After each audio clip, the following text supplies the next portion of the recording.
Hi students. Today I'm going to discuss an example of bisection method. Okay. कल जो हमने पढ़ा that was only working rule of bisection method. अगर आप में से किसी ने नहीं देखा है तो वो पहले वो वाला लेक्चर देखे, उसके बाद ही एग्जाम्पल करे, ठीक है। तो इस बाइसेक्शन मेथड में हमने क्या देखा कि ये जो मेथड है इसको हम बोल्ज़ानो मेथड भी बोलते हैं, ठीक है।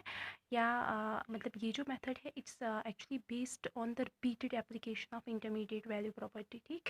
फॉर एग्जांपल इसका मतलब क्या है कि अगर आपके पास दो वैल्यूज़ दिए गए हैं, ठीक है, योर x1 एंड x2 आपको गिवन है, तो आपको क्या निकालना है, आपको मिड पॉइंट निकालना है। क्यों? ये मिड पॉइंट जो है मतलब किसी equation, for example if you are having any equation given, ठीक है, तो आपको पूछा जाता है कि आपको एक रूट निकालना है इस इक्वेशन का, ठीक है।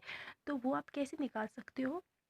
आप मतलब इनिशियल गैसेस लेते हो दो पॉइंट्स का, ठीक है, लाइक x1 और x2 का, मतलब आप खुद ही एक इनिशियल गैस लोगे, कोई वैल्यू दोगे।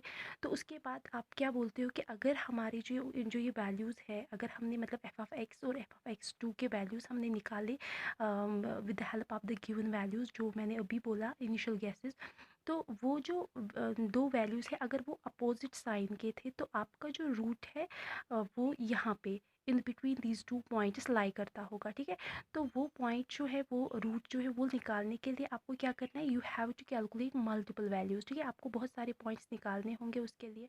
और मतलब जब तक आपके जो वैल्यूज़ है वो सेम ना आते हैं, या जितने डेसिमल पॉइंट्स तक आपको पूछा जाता है वहाँ तक आपको ये रिपीटेडली करना है, ठीक है। तो बोल्ज़ानो मेथड जो है, ये जो बाइसेक्शन मेथड है, इसका एक डिसएडवांटेज है कि मतलब ये बहुत ही मतलब एग्जैजरेटिंग है, ये बहुत एक्सटेंड होता है, बहुत मतलब बहुत सारे इटरेशंस हमें यहाँ पे करने पड़ते हैं in order to calculate this root. Okay, so here we are going to discuss an example of this. मैंने यहाँ पे एक ये इक्वेशन ली है, फॉर एग्जांपल 4x। तो आप कोई भी इक्वेशन लो, ठीक है, लेकिन you have to make sure कि आपकी जो इक्वेशन है वो पॉलिनोमियल हो, नॉन पॉलिनोमियल नहीं, ठीक है, क्योंकि उसके लिए अलग मेथड है। और यहाँ पे जो मैं आपको दिखा रही हूँ it is just for polynomial equations. Okay, तो यहाँ पे मेरी इक्वेशन है 4x² + 2x - 8 = 0। ओके, तो आप मैंने यहाँ पे इनिशियल गैसेस लिए हैं, x1 में मैंने 1 लिया है और x2 में 1.25।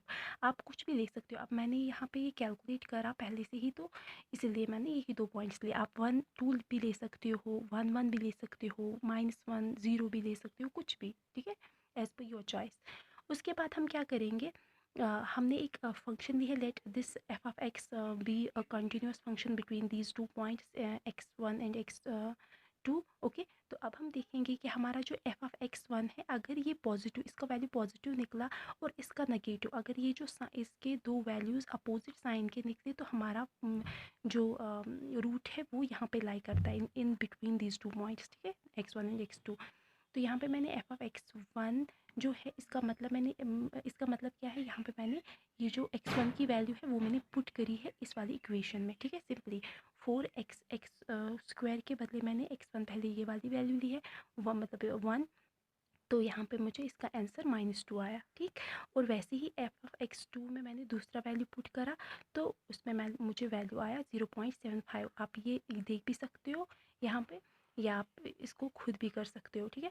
जैसे कि 4x² के बदले मैंने ये वैल्यू यहाँ पे पुट करी, और 2 इंटू x के बदले 1.25 मैंने पुट करा, तो उसके बाद -8, तो ये वैल्यू कैलकुलेट करने के बाद मुझे 0.75 आ गई, ठीक है। नाउ नेक्स्ट मुझे क्या है, देखो, अब मेरी जो वैल्यूज़ है f(x) और f(x2) की, फॉर एग्जांपल इन दोनों की वैल्यूज़ मुझे आ गई अपोजिट साइन की। पहली क्या थी, -2, अब दूसरी क्या आ गई 0.75। तो ये जो दो वैल्यूज़ है these are of opposite signs, ठीक। तो मतलब क्या है कि मेरा जो रूट है वो इन्हीं दो पॉइंट्स के बीच में लाई करता होगा। तो इसको निकालने के लिए मुझे पहले मिड पॉइंट निकालना है। मिड पॉइंट कैसे मैं निकालूंगी, this plus this divide by 2, ठीक। मतलब कि यहाँ पे जो ये वैल्यू मुझे कहाँ से मिली, x1 से, ठीक है, उसका वैल्यू प्लस यहाँ x2 जो है ये वैल्यू मुझे x2 से मिली, तो x2 वैल्यू इन दोनों को मुझे प्लस करके डिवाइड बाई 2 करना है, वहाँ पे मुझे नेक्स्ट x3 मिलेगा, मतलब जो लाई करता होगा यहाँ पे, फॉर एग्जांपल दिस x3, ये जो है x3 ये वाला पॉइंट, तो ये मैंने निकाला, इसका वैल्यू मुझे निकला 1.125, ठीक, आई होप कि यहाँ तक आपको समझ में आया, क्योंकि जो हमने यहाँ तक किया यही हमें आगे प्रोसीड करना है। ठीक है, तो x3 निकालने के बाद अब मुझे f(x3) मतलब इसका फंक्शन मैंने मतलब कंटिन्यू करना है इस वैल्यू को पुट करके। ठीक है, सी, तो यहाँ पे f(x3) is equal to f(1.125), जो वैल्यू मुझे यहाँ पे निकली वही मुझे पुट करनी है यहाँ पे, और उसको पुट करने के बाद मैं इसको सिंप्लीफाई करने के बाद मेरी जो वैल्यू है वो क्या आ गई, -0.6875। तो यहाँ पे मुझे वैल्यू आ गई माइनस में। सी, मैंने यहाँ पे एक लाइन दी है सो दैट आपको समझ में आया। फॉर एग्जाम्पल आपको गिवन पॉइंट्स है 1 और 1.25 जो मैंने इनिशियली लिया, इनिशियल गैसेस। ठीक, तो मैंने इनकी वैल्यूज़ निकाली। f(x1) की वैल्यू मुझे -2 निकली और f(x2) की वैल्यू मुझे 0.75 निकली। ठीक, तो इसका मतलब क्या है, मतलब I have to understand that the root lies between these 2 points. ठीक, ये जो 2 पॉइंट्स थे इन दोनों के बीच में मुझे वैल्यू लाई कर रही है। ठीक, तो वो वैल्यू निकालने के लिए मैंने मिड पॉइंट निकाला पहले, तो मिड पॉइंट की वैल्यू मुझे 1 पॉइंट जो यहाँ पे निकली मुझे 1.125।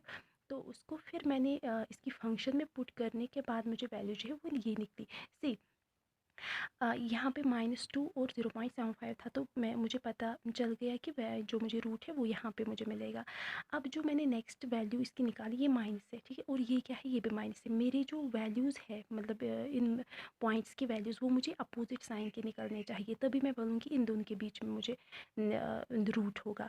लेकिन ये सेम साइन की है -2 एंड दिस इज़ -0.6875। इसका मतलब इन दोनों के बीच में नहीं बल्कि इन दोनों के बीच में मुझे अब रूट ढूंढना है, मतलब यहाँ पे। ठीक है, तो नेक्स्ट जो मिड पॉइंट में निकालूंगी वो मैं किन को प्लस करके निकालूंगी, इन 2 पॉइंट्स को। So I have to sum up 1.125 plus 1.25 divide by 2 और वहाँ पे मुझे ये वैल्यू निकलेगी।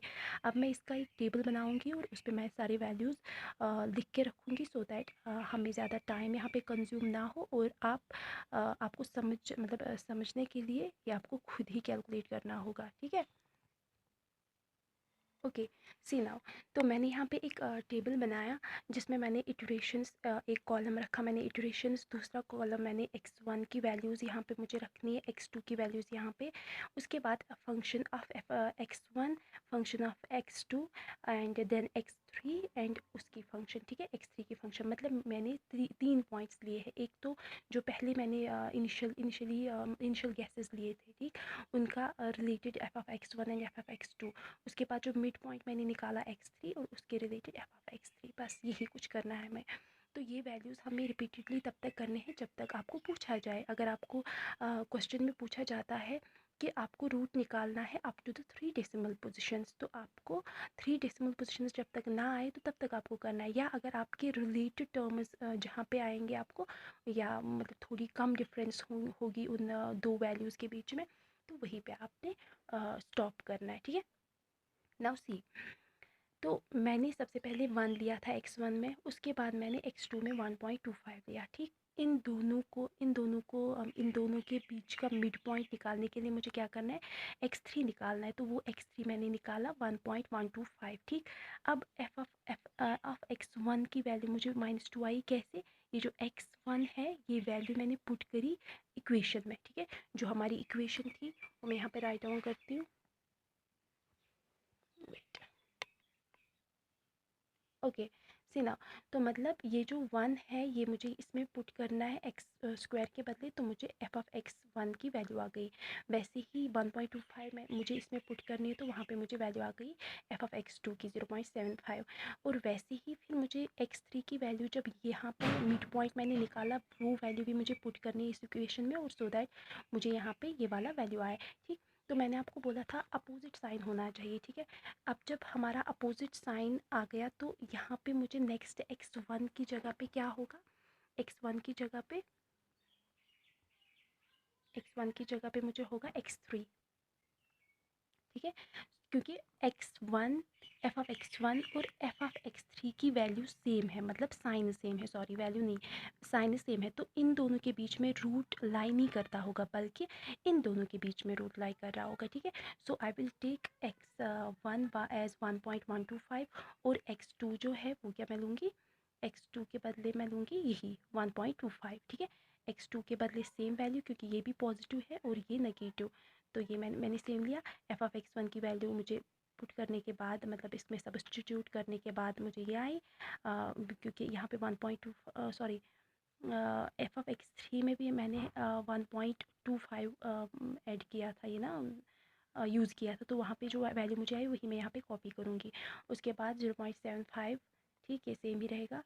तो वैल्यू जो है यहाँ पे क्या आएगी, यहाँ पे ये जो पहले 2 स्टेप्स आप समझोगे तो समझो आपको सारा टेबल समझ में आया। ठीक, फिर से मैं आपको रिपीट करती हूँ। x1 और x2 जो है ये इनिशियल गैसेस है, इनको यूज़ करके हमने क्या निकाला, पहले इसकी फंक्शन और फिर इसकी फंक्शन। पहले 1 हमने इसमें सब्स्टिट्यूट करा तो हमें -2 आया, फिर हमने 1.25 सब्स्टिट्यूट करा तो हमें 0.75 आया। उसके बाद मिड पॉइंट हमने निकाला x3, ठीक, तो x3 इन दोनों को प्लस करके डिवाइड बाई 2 करके हमें ये वैल्यू आई। उसके बाद यही वैल्यू मैंने इसमें सब्स्टिट्यूट करी तो वैल्यू क्या आई, -0.6875। अब मुझे देखना है अपोजिट साइन जो है वही मुझे देखना है, ठीक है, जैसे मैंने आपको लाइन पे दिखाया था। तो यहाँ पे मुझे 1.25 पॉजिटिव है और उसके बाद ये वाला, ये और ये सेम है, वेट, ये और ये सेम है, प्लस प्लस, ठीक। अब मैं क्या लूँगी, -2। आप इसको यहाँ पे भी देख सकते हो, जैसे मैंने पहले क्या लिया था, ये 2 पॉइंट्स, ठीक, फिर हमने मिड पॉइंट निकाला, फिर ये और ये वाला वैल्यू जो है वो सेम साइन का है तो ये हमने नहीं लिया। हमने अब क्या करना है, रूट इन 2 पॉइंट्स के बीच में फाइंड आउट करना है, ठीक। तो ये माइनस है, ये प्लस है, तो नेक्स्ट अब x1 जो है वो ये होगा और x2 जो है वो ये होगा, ठीक है, और x3 हम यहाँ पे निकालेंगे, ठीक है। तो इसीलिए मैंने वहाँ पे x1 1.125 लिखा और x2 1.25 ही, ठीक है। तो इसी तरह से ये 2 स्टेप्स जो है यहाँ पे आ गए। x1 जो है वो मैंने अब नेक्स्ट वैल्यू लिया, ठीक है, x3 जिसको हमने पहले किया था x3, और x2 जो है वो सेम ही रहेगा। तो अब अगर x2 सेम ही है तो यहाँ पे वैल्यू भी सेम रहेगी, ठीक है, और ये जो यहाँ पे चेंज हुई है तो यहाँ पे भी वैल्यू चेंज होगी, ठीक है। कहाँ पे, एफ ऑफ x1, यस, यहाँ पे हो गई है ना चेंज, -2 नहीं आया है। तो नेक्स्ट जो है वो क्या होगा, मतलब थर्ड इटरेशन पे नेक्स्ट हमारा रहेगा यही, क्यों, क्योंकि हमारी जो वैल्यू है, जो हमारी नेक्स्ट वैल्यू आ गई, देखो ये माइनस है और ये प्लस है, तो हम क्या करेंगे, ये सेम रखेंगे, x1 125 1.125 और ये होगी चेंज 1.1875, ठीक है। x3 की वैल्यू आएगी यहाँ पे और इसका वैल्यू मैंने सब्स्टिट्यूट करा है तो यहाँ पे x1 जो है वो सेम ही रहा क्योंकि यहाँ पे वैल्यू सेम है 6875, okay. And then F of x2 जो है उसमें क्या आएगी, 0.015, ओके। एंड x3 जो है वो क्या रहेगा, x3 अब नेक्स्ट मतलब हमें इन दोनों को प्लस करके डिवाइड बाई 2 करके करना है, तो वो मुझे आ गई 1.718। ये मैंने ऑलरेडी कैलकुलेट करा है, ठीक है, आप चाहे तो कर सकते हो फिर से। और एफ ऑफ x3 की वैल्यू मतलब ये वैल्यू अब हमने पुट करनी है, इसमें सब्स्टिट्यूट करनी है इस x में, तो वहाँ पे वैल्यू आ गई हमें 7.242। इसी तरह से मैं ये सारा टेबल करूँगी और आप खुद इसको चेक करना अगर आपको कोई कन्फ्यूजन रहा तो। आप यहाँ पे देख सकते हो कि किस तरह से हमारी जो वैल्यूज़ है वो सेम आ रही है लगातार, ठीक है, और हम इनको कंटिन्यूसली कर रहे हैं, ठीक है, सो दैट मतलब हमें कहीं पे कोई डिफरेंट वैल्यू ना आए। तो इसका मतलब है फिर हमारा जो रूट है वो यही होता है। सो है, इस तरह से आप मतलब ये वैल्यूज़ निकाल सकते हो। आप देख सकते हो किस तरह से हमारी जो वैल्यूज़ है यहाँ पे भी सेम आ गई, ठीक है, यहाँ पे भी सेम आ रही है और यहाँ पे भी ऑलमोस्ट सेम आ ही रही है। तो अब हम मतलब इसको नेक्स्ट इटरेशन करेंगे तो हमें पता चल जाएगा कि हमारी वैल्यू जो है वो सेम आ रही है। ओब्वियसली कहीं ना कहीं पे तो वैल्यू हमारी सेम आनी ही है, तो उस टाइम हम बोलेंगे वो वही मतलब 2 पॉइंट्स के बीच का रूट है या किसी इक्वेशन का रूट है, ओके। सो ये जो आपका बोल्ज़ियानो मेथड है, इट्स रियली एग्जैजुरेटिंग, बहुत ही मतलब एक्सटेंड होता है, बहुत ही इसको मतलब रिपीटेड हम बोलते हैं ना इसको कि मतलब ये it's based on the repeated application of intermediate value property. तो यही होता है ये, ठीक है, मतलब रिपीटेडली हमें इसको डिवाइड करना पड़ता है, लाइन को, इस कंटिन्यूस लाइन को डिवाइड करना पड़ता है in order to find the root between 2 points, okay. I hope कि आपको ये समझ में आया होगा। तो अब अगर आप चाहो तो आप एक एग्जांपल भी ले सकते हो, वो मैं आपको डिफाइन करके दूंगी, आप उसकी वैल्यूज़ निकाल सकते हैं, ठीक है, ओके। Thank you.